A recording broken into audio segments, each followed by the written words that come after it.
پاک نبی کا فرمان ہے کہ مومن کے اسلام کی خوبی یہ ہے وہ ایسی چیزوں کو چھوڑ دے جس کے ساتھ اس کا کوئی تعلق نہیں ہے۔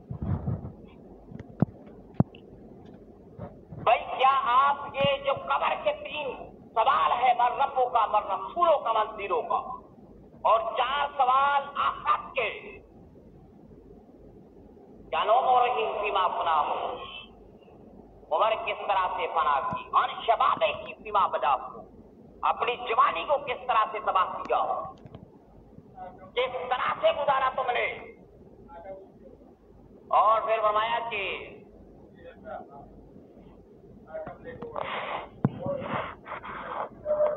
مال کس طرح سے کمایا، کس طرح سے خرچ کیا، وہ ہمارے ہی ملینا ایک قابلہ بابو واقعی مانسا، مال کس طرح سے کمایا، کس طرح سے خرچ کیا،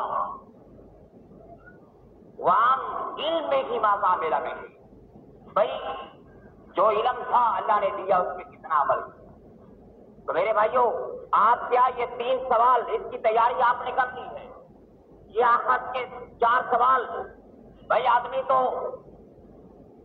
وہ اپنے آپ کو آسان سمجھتا ہے، اس کے لیے بشارت ہے جو ان چیزوں سے پاس ہو گیا۔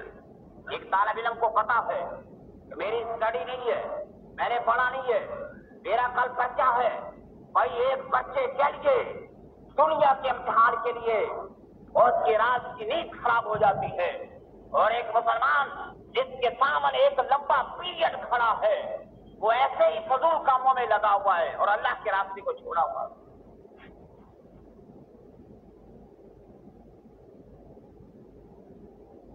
بھائی ہم کلمہ پڑھتے لا الہ الا اللہ محمد، ہم کوئی کیمونسٹ ہے، ہم کوئی سوشلزم کے پیروکار ہیں، ہم بھائی مسلمان ہیں، لا الہ الا اللہ محمد رسول اللہ، اتنا بڑا کلمہ جو اللہ نے ہمیں دیا بغیر محنت کے دیا، ایک دن بھی آپ نے اللہ کے راستے میں قربانی نہیں دی۔ بھائی یہ کلمہ آپ کو بغیر محنت کے ملا، اس لیے آپ کو دین کی قدر نہیں ہے۔ دین کے لیے اگر آپ نے مارے کھائی ہوتی، سرمایہ لگایا ہوتا، جان مال وقت لگایا ہوتا، آپ کو پتا چلتا کہ دین کی قدر کیا ہے۔ بھائی وہ بھی دیکھو، وہ نیک عورت جس کی دونوں آنکھیں نکال دی گئی، حضرت سریرہ کی آنکھیں نکال دی کلمہ پڑھنے کی پاداش میں،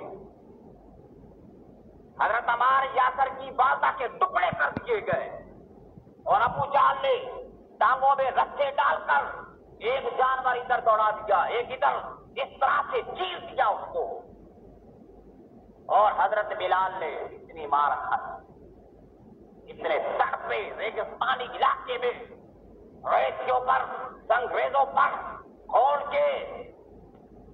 کی ندیاں بہہ گئی، لیکن انہوں نے کلمہ نہیں چھوڑا۔ بھائی ہم نے کیا قربانی دی ہے؟ ہم یہ سمجھتے ہیں کہ بھائی یہ جہان بیٹھا اگلا کسی نے سوچا۔ بھائی آپ کو نبی صلی اللہ علیہ وسلم کی شفاعت کا اعتماد ہے، آپ کہتے ہیں نبی کی شفاعت ہوگی، اس چیز کو مانتے ہو، تم جنتی بن جاؤ گے، اس چیز کو جانتے ہو، لیکن جو میرا پاک رسول کہتا ہے کہ یہ 7 سوال جب تک اس کا آدمی جواب نہیں دے گا آدمی اپنا قدم نہیں اٹھا سکے گا۔ آپ کیا سمجھتے ہیں کہ ایسے ہی فارغ ہو جاؤ گے؟ یہ ایک اللہ کا ولی ہے، فرمایا کسی نے خواب میں پوچھا، فرمایا کہ 60 سال مجھے گزر گئے، میں نے ایک پائی کسی کی چوری کر کے کھا لی تھی بغیر پوچھے ہوئے، 60 سال سے میں اس کا جواب دے رہا ہوں، 60 سال گزر گئے۔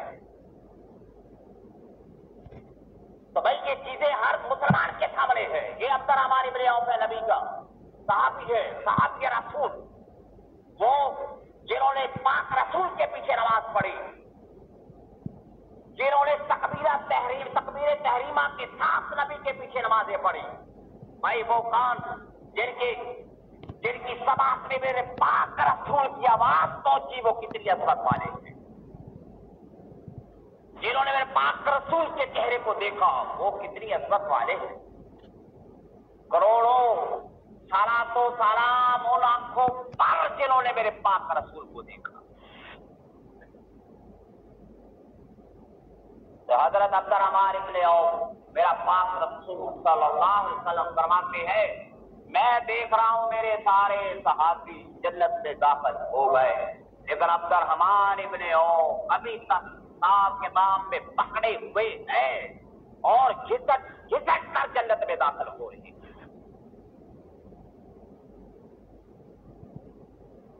تو آپ کیا سمجھتے ہیں کہ بھائی دیکھو ہمارے دل کے اندر جب خوف الہی پیدا ہو، خشیت پیدا ہوگی تو پھر ہمارا یہ ضمیر جاگے گا، ہمارا نفس جاگے گا، پھر وہ راتیں آپ کے سامنے آئیں گی کہ حضرت حسن بصری اپنے چھت پہ کھڑے نماز پڑھ رہے تھے، اللہ کے خوف سے روئے، کرنالے سے اتنے آنسو نکلے پانی کی طرح، پانی اس طرح سے بہ رہا تھا آنکھوں سے۔ ایک آدمی گزر رہا تھا، فرمایا کہ بندے اس پانی سے بچ کے جانا، ایک گنہگار کے آنسو ہے۔ تو بھائی وہ حسن بصری اتنے مقام والا، اتنی عظمت والا، کتنی نراقی شان و شوکت والا، لیکن خدا کے سامنے یہ حال ہے، ڈرتے تھے۔ فرمایا کہ اچھا لباس کیوں نہیں پہنتے؟ عید کے دن بھی فرمایا میں ابھی پل صراط سے نہیں گزرا، ابھی میں نے سوال جواب نہیں کیے، میں ابھی پوری آزمائش سے نہیں گزرا، میں جب اس قابل ہو جاؤں گا مجھے اشارہ ملے گا جنت میں چلے جاؤ، وہ میرے لیے بشارت کر دے۔ بھائی آپ کے لیے ہم اللہ کے ولیوں کا، اماموں کا، نبیوں کا ذکر کرتے ہیں تو میرے بھائیوں یہ ایک ایک چیز تمہارے لیے سبق ہوتی ہے، یہی ہوتا نا کہ آپ اس سے عبرت نہیں۔ لقد کان فی قصصہم عبرۃ لأولی الالباب، یہ قرآن کے اندر پورا قصہ اللہ فرماتے نحن نقص علیک احسن القصص بما اوحینا الیک ھذا القرآن، یہ سب سے بہترین قصہ ہے سورۃ یوسف، حضرت یوسف علیہ السلام۔ یہ سارا بیان کرنے کے بعد سیاق سباق جو کچھ گزرا اس پاک نبی پر، جو کچھ ان کے مخالفوں نے کیا، اللہ آخرت میں یہی بات کہتا ہے کہ لوگوں لقد کان فی قصصہم عبرۃ لأولی الالباب، اس قصے میں عبرت ہے ان لوگوں کے لیے جو عقل مند ہیں۔ بھائی اتنا بڑا یہ تمہید بات کہ اللہ نے قصہ بیان کیا، کوئی بھی ایسا متواتر نہیں ہے جیسا حضرت یوسف علیہ السلام کا قصہ۔ تو اللہ آخر میں ان فی ذلک لآیۃ لقوم یتقون، یہ آیات ان لوگوں کے لیے جو اللہ سے ڈرتے ہیں، ان فی ذلک لآیۃ لقوم یؤمنون، جو ایمان والے ہیں اور ان کے لیے نشانیاں ہیں، ان فی ذلک لآیۃ لقوم یعقلون، یہ قرآن ایسے نہیں صدا لگاتا، بار بار یہ تمہارے نفس کو، ضمیر کو جھنجھوڑتا ہے کہ اگر تم عقل والے ہو، علم والے ہو، اللہ سے ڈرتے ہو تو بھائی قرآن کو سمجھنے کے لیے خشیت پیدا کرنی، ایمان پیدا کرنا، تقویٰ پیدا کرنا۔ جب تک آپ متقی پرہیزگار نہیں بنتے ساری زندگی قرآن پڑھتے رہو، تمہیں قرآن کا برف اس کی سمجھ تمہیں نہیں آ سکے گی جب تک کہ اللہ کا خوف تمہارے دل میں پیدا نہیں ہو۔ بعض لوگ تو ایسے ہیں نا، جب قرآن سنتے ہیں کہتے ہیں یار یہ قرآن تو ہمارے نظریے کے مخالف ہے، یہ قرآن کی جو آیات ہے ہماری سوچ کے مخالف ہے۔ تو ایسا آدمی قرآن کا فہم کیسے اثر کرے، قرآن کی سوچ اس کے دل پہ کیسے اثر کرے گی؟ امام غزالی نے فرمایا وہ آدمی کبھی قرآن سے فائدہ نہیں لے سکتا جو قرآن کی آیات کو اپنے نظریات سے متصادم سمجھتا۔ بھائی تمہارا نظریہ بعد میں بننا چاہیے، پہلے قرآن کا عقیدہ تمہارے ذہن میں ہونا چاہیے کہ قرآن کیا کہتا ہے، اگر قرآن کچھ اور کہتا ہے، تیرا دل کچھ اور کہتا ہے، تو قرآن سے کیسے سمجھ لے؟ نہیں، عقائد جو ہے قرآن سے بنتے ہیں، شریعت میرے پاک رسول سے بنتی ہے۔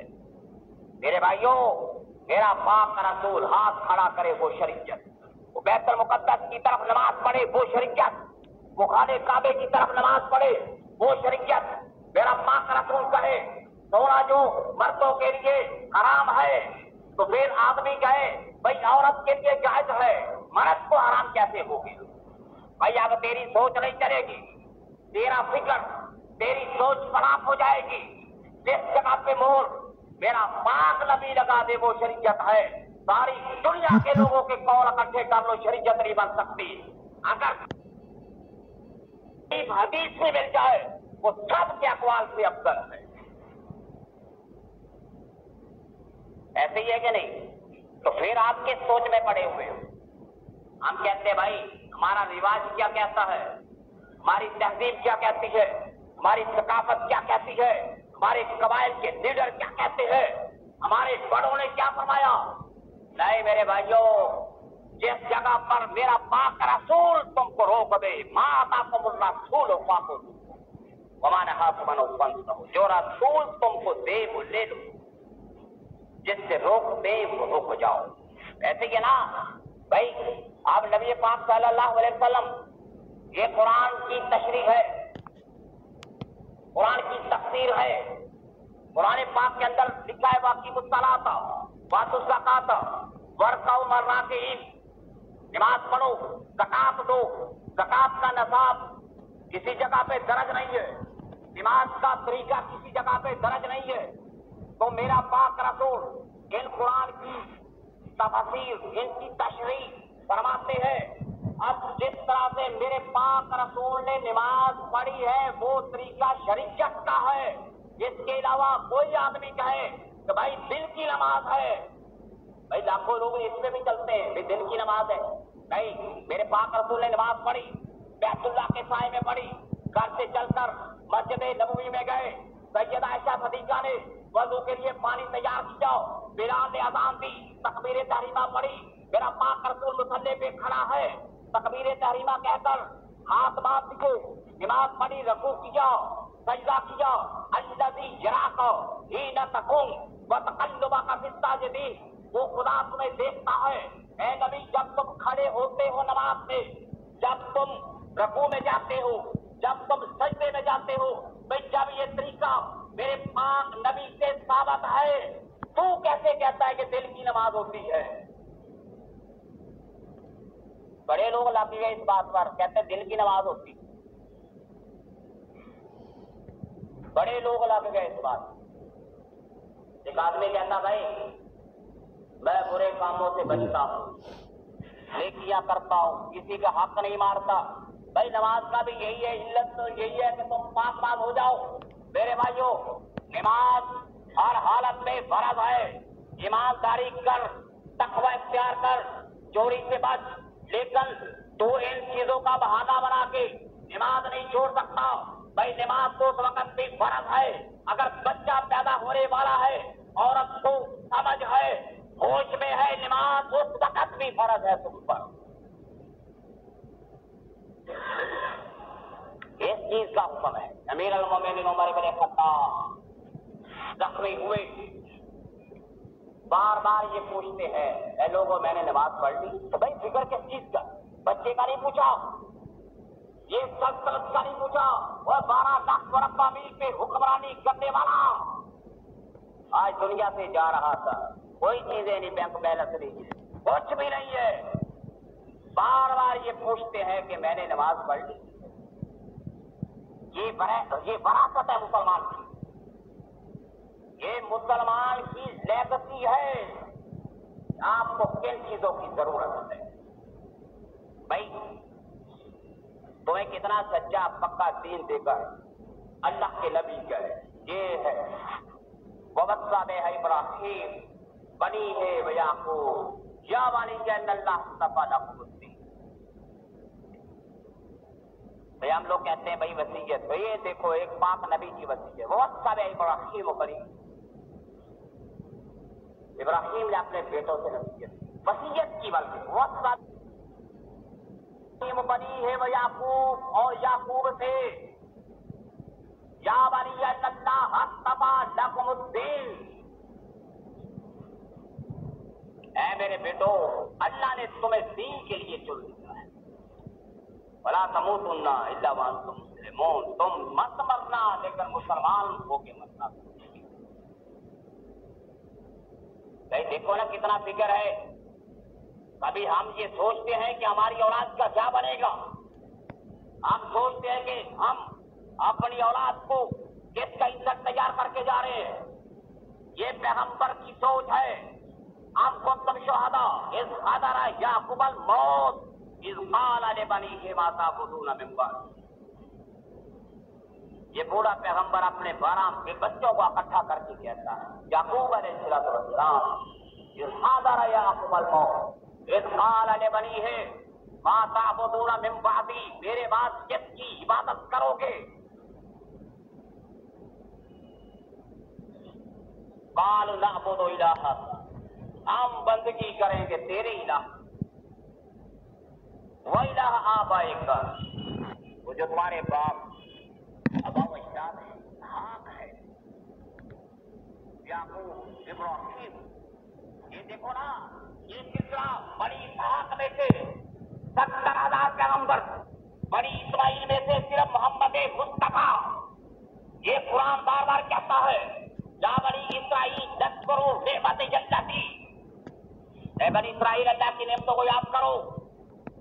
بھائی یہ قرآن کا بڑا چیپٹر ہے، یہ یا بنی اسرائیل اذکروا نعمت التی انعمت علیکم وانی فضلتکم علی العالمین۔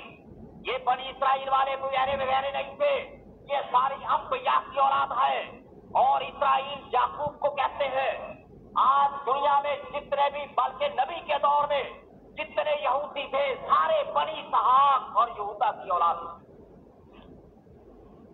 یہ کچھ آپ کیا سمجھتے، ان کو نالج نہیں تھا، ان کو علم نہیں تھا؟ وَلَقَدِ اخْتَرْنَا مَا لَا عِلْمَ لَنَا الْعَالَمِينَ، یہ بنی اسرائیل کا ذکر ہے، لیکن کیا ہے ان کے سامنے سبق کیا تھا، لیسن کیا تھا؟ اے بیٹو نعبد الہک و الہ آبائک ابراہیم و اسحاق، اور آگے چل کے وَكَذَلِكَ يَجْتَبِيكَ رَبُّكَ وَيُعَلِّمُكَ مِن تَأْوِيلِ الْأَحَادِيثِ وَيُتِمُّ نِعْمَتَهُ عَلَيْكَ وَعَلَى آلِ يَعْقُوبَ كَمَا تَمَّ عَلَىٰ أَبَوَيْكَ مِن قَبْلُ إِبْرَاہِيمَ وإسحاق۔ اے یوسف علیہ السلام، اللہ نے تجھے چن لیا، خوابوں کی تعبیر دی تاکہ اللہ اپنی نعمت کا اظہار تم پہ کرے، اور اللہ نے اس طرح سے تمہیں چنا جس طرح سے تیرے آبا و اجداد ابراہیم اسحاق کو چنا تھا، اور یہ یوسف